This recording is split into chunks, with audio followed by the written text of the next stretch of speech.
Amados hermanos del grupo Eficacia en la Palabra y amigos que nos escuchan en esta mañana, para mí es un gran honor saludarles en el nombre de Cristo. Paz a vosotros.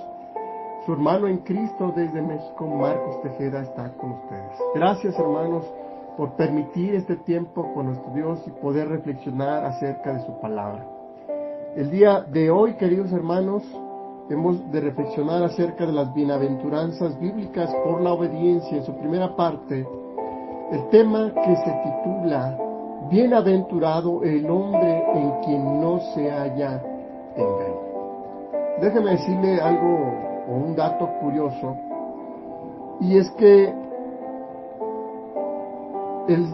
el pasaje bíblico, queridos hermanos, que hemos de reflexionar, es un pasaje favorito de un hombre llamado Agustín de Hipona. Este hombre, Agustín, hizo que lo escribieran en la pared junto a su cama antes de morir para poder meditarlo mejor. Esto, hermanos, me llevó a reflexionar sobre qué es lo que él quería o deseaba. Y dice, hermanos, que el texto base dice de la siguiente manera. Dice: bienaventurado el hombre a quien Jehová no culpa de iniquidad y cuyo espíritu no hay engaño. Salmo 32, verso 2. Dice, hermanos, cómo este hermoso salmo, esta expresión bíblica, hermanos, tuvo que ver mucho en la vida de un hombre que hizo mucho para que también el Evangelio, para que también la palabra llegase a aquella gente que no conocía o no tenía acceso a nuestro Dios. No hay mejor, hermanos, forma o no hay mejor cosa que traiga paz a tu vida, que te haga sentirte salvado, perdonado, restaurado, bendecido y en última instancia bienaventurado. Me refiero, hermanos, a que solo a través de la fe en nuestro Dios podemos desechar todo engaño de nuestro corazón y así, hermanos, poder recibir bienaventuranza. Ese es el objetivo, hermanos, de esta mañana, que usted y yo pongamos nuestros ojos en Dios y en nuestro Señor Jesucristo para que podamos desechar todo engaño de nuestro corazón y así poder recibir la bienaventuranza. Bien, queridos hermanos, reflexionando el pasaje bíblico del Salmo 32, verso 2. Este salmo, hermanos, se titula simplemente el Salmo de David y está dentro de un grupo de salmos de la palabra llamada masquil, que podría entenderse mejor como instrucción. Este, hermanos, es el primero de los 12 salmos con este título.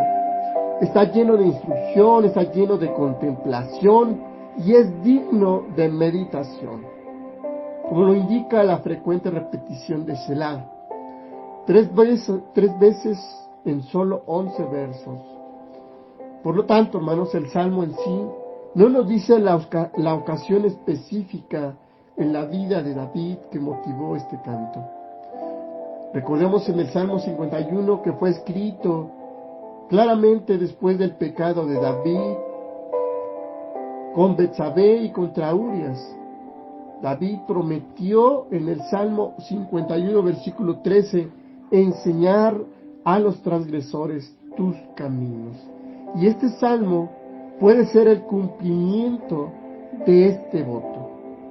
También dijo John Trapp que el Salmo 32 y 51 están sintonizados, es decir, tienen el mismo significado, ¿sí? Que es el perdón, que es la restauración. También el Salmo 32 es un salmo de confesión, pero a la vez es un cántico de un espíritu o de un alma rescatada que se regocija en las maravillas de la gracia de nuestro Dios. ¿Por qué el pecado es tratado? El dolor es consolado, la ignorancia es instruida. Y quiero repetirle nuevamente, querido hermano, no hay mejor salmo que traiga paz a tu vida y sentirte salvado, perdonado, restaurado, bendecido y sobre todo bienaventurado. En mi experiencia, queridos hermanos, no muchos de los que han dormido y duermen en el Señor han descansado con esperanza, con tranquilidad, con dicha de que al irse todo estará bien. En otras palabras, bienaventurados. La palabra bienaventurado, querido hermano, en este contexto bíblico está en plural y es las bienaventuranzas, es decir, las dobles alegrías, los manojos de felicidad, las montañas de deleite.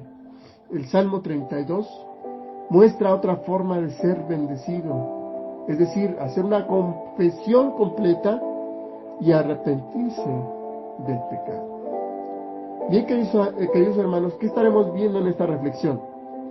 Para empezar, hermano, exige varias respuestas a las cuestiones como ¿qué es el engaño? ¿Qué necesitamos para no vivir más en el engaño? Y 3, ¿cuál es la razón de ser bienaventurados? Y para empezar, hermanos, vamos a abordar la primera pregunta. ¿Qué es el espíritu engañoso? Y bueno, hermanos, el texto nos menciona acerca de la palabra hebrea reniyá, que significa negligente o traidor. Por eso, hermanos, el espíritu engañoso, otra definición, hace referencia a una persona embaucadora, falaz, embustera, cínica e impostor, que engaña, que finge, que falsea, o en ocasión y en frecuencia engaña o defrauda a los demás. Yo quisiera preguntarle a usted, y la misma pregunta que usted me la hago a mí. ¿Alguna vez hemos tenido este espíritu engañoso? ¿Qué tanta frecuencia o con qué frecuencia tenemos este espíritu engañoso? En estos casos, el espíritu engañoso es una persona negligente, una persona de doble actuar. Y esta forma de actuar trae destrucción porque no habla con verdad, y esto es lo contrario a lo que Dios busca de usted y de mí. Para Dios, entonces, es antipático o antipática. Fíjese lo que dice Proverbios 12, 17 al 22, dice: el que habla verdad declara justicia, mas el testigo mentiroso declara engaño. Hay hombres cuyas palabras son como golpes de espada, mas la lengua de los sabios es medicina. El labio veraz permanece o permanecerá para siempre, mas la lengua mentirosa solo por un momento, es temporal. Engaño hay en el corazón de los que piensan mal y producen tristeza en los demás, pero alegría en el que de los que piensan es el bien. Ninguna adversidad acontecerá al justo, mas los impíos serán colmados de males. Los labios mentirosos son abominación a Jehová, pero los que hacen verdad son su contentamiento. En estos proverbios tenemos al justo mencionado, sus pensamientos, sus palabras, su relación doméstica, su actitud hacia la creación animal. Proverbios 12:10. Su diligencia. Todo contrasta con los malvados en estas hermosas expresiones antitéticas de la sabiduría. Los pensamientos del justo son rectos, dice aquí en Proverbios 12:5, porque su corazón es recto y sus palabras traen liberación. Proverbios 12:6. Y al hablar la verdad, manifiesta la justicia. Su lengua es salud, El labio que profiere verdad estará establecido para siempre. No sabe nada de labios mentirosos, pero que trata con verdad. Ese es el deleite del Señor. Proverbios 12, desde el versículo 5 hasta el versículo 22. Todo, hermanos, se resume en una declaración con la que se encierra el capítulo. En el camino de la justicia hay vida, en su camino no hay muerte. Felices, dichosos, somos si conocemos este camino, que es Cristo mismo, y lo seguimos. Proverbios 12:21 habla de la bendición de los justos, que no le sucederá mal al justo, es decir, todas las cosas deben obrar juntas para él. Pues ahí tenemos la respuesta, hermanos. ¿Qué deseamos? ¿Seguir haciendo o dejar de hacer? La segunda pregunta es, ¿qué necesitamos más para no vivir en engaño? Qué bien, hermanos, se siente ser perdonado, y más saber que no ha sido sin ningún mérito. Que todo lo que hayamos dicho, mencionado, hermanos, eso no comprueba o ajusta o justifica nuestro engaño. Pero sí, hermanos, la forma de ser de Dios hacia nosotros. Fíjese bien, primeramente el rey David le toca experimentar en su vida el pecado, también la reprensión, la confrontación, la confesión de pecado, pero sobre todo, hermanos, la restauración y el perdón.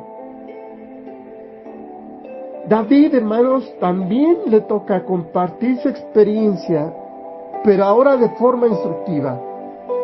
¿Quién más que este hombre que pecó en muchas ocasiones y que en vez de alejarse, él buscó el rostro de Dios, es decir, la verdad? Él nos dice que el perdón de Dios, como el perdón de los demás, no se trata de méritos. De entrada, el hombre tiene, fíjese bien, su condición caída, y nada de lo que haga podría pagar los favores de Dios. Eso lo podemos ver en Romanos capítulo 4, hermanos, versículo 8, donde el apóstol Pablo menciona a David y habla, hermanos, que por la fe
verso 5 dice, y el que sacia de bien tu boca, de modo que rejuvenezcas como el águila, es así, entonces, como se llega a la bienaventuranza. Bien, queridos hermanos, la experiencia de David el orante expresa en forma de valor la gozosa experiencia del perdón tras la confesión. Muchos de nosotros, hermanos, queremos ser perdonados. Hemos faltado, hemos cometido cosas atroces quizá.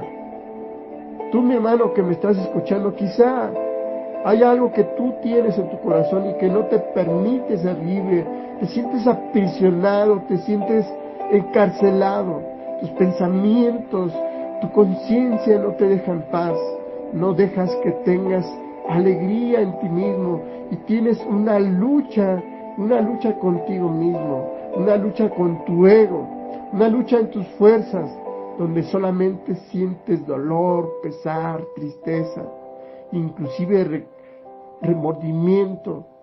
Puedes estar experimentando también ansiedad, depresión. Pero todo esto es porque no ha habido una clara confesión y sobre todo un reconocimiento de nuestros errores. El orante, hermanos, expresa la bienaventuranza como la gozosa experiencia del perdón tras la confesión. Y esto, hermanos, quiero ofrecer su experiencia a aquellos pecadores reacios, faltos de buen sentido, y perdón la expresión, pero un poco animalescos, como aquellos mulos irracionales, como aquellas personas tercas. Y hoy, hermano, rubrica su invitación con la reflexión genérica y antitética, y todavía tiene una palabra para los justos que no necesitan experiencia. Así que, queridos hermanos, dejar de hacer o seguir teniendo un espíritu engañoso es confesar, es, hermanos, dejar de transgredir, es dejar de lastimar a los demás, pero sobre todo dejar abrazarse por la gracia de Dios, para que el Señor le rejuvenezca y sobre todo Él se sienta libre. La tercera pregunta, hermanos, que hice fue: ¿qué resultado tiene el ser bienaventurado? El orante, hermanos, han pasado diferentes etapas intensas de la confesión. El orante se sabe y se siente perdonado y expresa en términos personales y generales de su experiencia.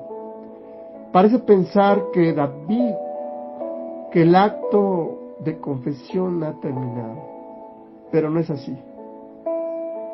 En ese momento el Señor interviene para recordar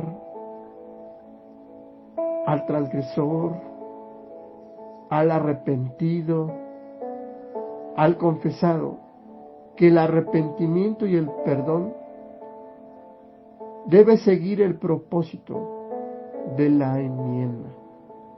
Quiero enfatizar esa parte, hermano.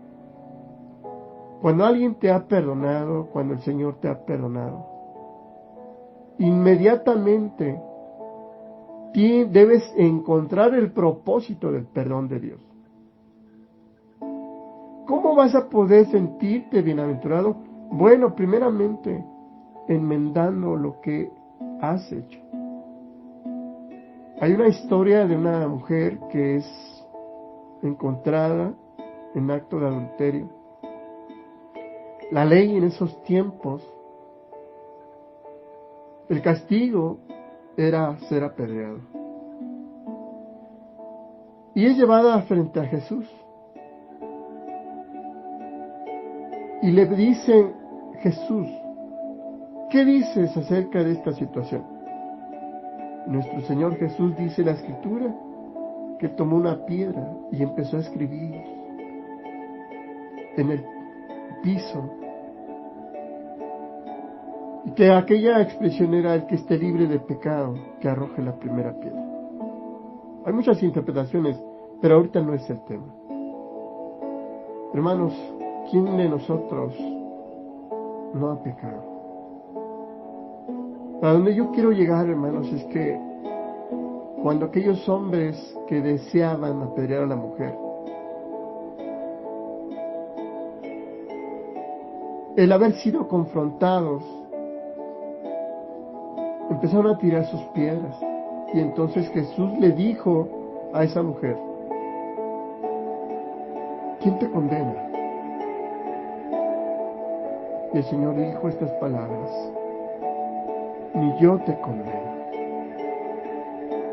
Tus pecados te son perdonados. Y el propósito, hermanos, es este: ve y no hagas más lo mismo. Hoy el Señor interviene para recordarte a ti, mi hermano confesante, arrepentido, perdonado, salvado, reconciliado, restaurado. Sigue tu propósito. Y el propósito es que tú enmiendes lo que has hecho. De esa manera el Señor muestra esta breve instrucción sobre el nuevo camino que debe seguir el hombre. Un camino razonable que no debe adoptar actitudes reacias de animal que solo atienden al castigo, como cuando una caballa rugía, sino una amonestación divina que responde el orante con la afirmación y la invitación festiva, y recordar el propósito de cómo Dios amonesta a cada uno de nosotros de una manera amorosa. Queridos hermanos, estamos llamados a perdonar. Y aquellos que hemos sido perdonados también somos llamados a enmendar nuestras faltas, nuestros errores. Y quiero concluir, hermanos, diciéndoles que solo la fe, solo por la fe, hermanos, en Cristo Jesús y en nuestro Señor, podemos, hermanos, experimentar la paz de Dios, como la paz con nuestros semejantes, y en especial desechar toda manera humana de ser engañoso, y que eso pueda albergarse en nuestro corazón. De esa forma, entonces, aunque el Señor nos llame, seremos dichosos, seremos bendecidos, seremos bienaventurados, seremos doblemente alegres. Cierra tus ojos. Gracias, Padre, por permitirnos en esta mañana estudiar su palabra y reconocer, Señor, que no hay ningún mérito nuestro que pueda buscar la forma de pagar el perdón que usted nos ofrece a través de esa gracia divina. Padre Santo, si algunos de los que hemos estado viviendo en opresión en nuestro corazón, nuestros pensamientos, porque no hemos podido perdonar a alguien, no hemos querido ofrecer la libertad a alguien, y que también, Señor, no hemos querido ser libres nosotros mismos, permita, Señor, que la fe arranque de nuestro corazón todo ese espíritu de engaño, que más que hacernos daño también es hacernos enemigos suyos, porque el engaño es una transgresión pecaminosa. Y usted dice claramente, Señor, que no ama el pecado, sino al pecador. Señor, permita cumplir el propósito de ser bienaventurados. Y claramente, Señor, entendemos por qué aquel hombre, antes de morir, escribió este salmo en su pared, para que pudiera recordar las maravillosas bendiciones que por su gracia, que por su amor y por su Hijo nos han sido dadas. Señor, aumente la fe de mis hermanos. Si alguno de ellos está enfermo, se siente desvalido, imploro, Señor, que usted también le sane, le perdone. Y a su servidor, Señor, si le he fallado a alguno de mis hermanos, o a un ser querido, perdóneme, Señor. Déjeme abrazar su gracia y poder sentarme en su corazón, sentirme amado, como también, Señor, quiero pedirle en su grande amor y voluntad que ame a sus siervos que dirigen este grupo, a los expositores, en especial a todos los que nos oyen, Señor, que se sientan abrazados por su gracia. Se lo imploro, Padre eterno, en el nombre de Jesús, nuestro amado y bendito Salvador. Amén.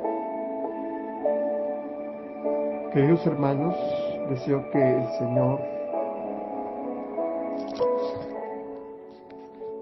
pueda albergar en su corazón, su espíritu, y que Él les bendiga grandemente.